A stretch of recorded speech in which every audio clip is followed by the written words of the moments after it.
Hello again, let's jump into the football teams, and Crows coach Brenton Sanderson has swung the axe, dropping experienced defender Brent Riley. Treaders and Tom Wren join us live, and Tommy, Riley's not the only one to go. No, he's not, Kim. There are 4 changes to the side and only one of them is forced, Treaders, and that's Jared Petrenko with that shoulder, McKay, Brown, Jensen right back in.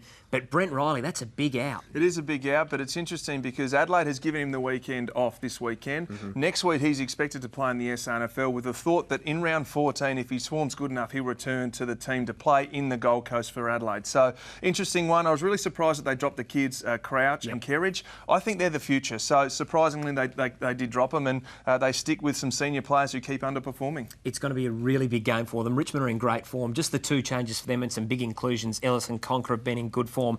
Even though the Crows have struggled the last couple of weeks, Treaders, Damien Hardwick is expecting them to be really fired up this week.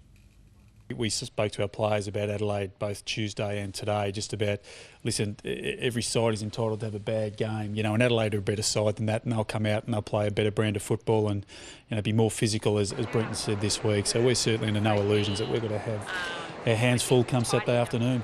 And they were very, very impressive a fortnight ago on the Monday night against Fremantle. So the Tigers look to be back to their best. Adelaide are going to have to play well to beat them. They're going to have to play really well. Let's go to Port Adelaide. They've got 5 inclusions in their squad of 25 at the moment. Redden's out with the shoulder. Treaders, are you satisfied with this side? Well, they keep making changes all the time for Port. I think that's 10 changes in 3 weeks, and then you add the buy-in. So that just tells you they're not happy with their formula. They're losing 5 games. Things need to change, but they really need to start well. Don't worry about anything else. They've got more talent. They've got more fitness. If they start well, they'll win this game. If they won't, it might be a repeat of last year. The Giants are really revving themselves up for this one, particularly the coach Kevin Sheedy, but Ken Hinkley, he doesn't really want a bar of it.